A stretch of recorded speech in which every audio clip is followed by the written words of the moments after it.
பெரிய நடம்பரப்ப சாமி இடவே சாத்திரமுடி சாமி அந்த மாடுகளை கேளுங்க. அந்த வெங்கல பேர் எடுக்கணும்னா கொம்பாலா வருவனே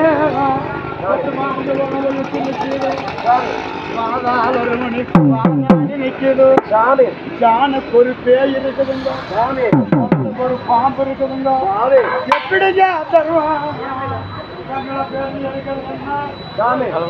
அந்த வீரப்பூர பொன்னி வளநாட்டில தோட்டி அண்ணமாறு கிட்ட தோட்டி சொல்ற எப்படி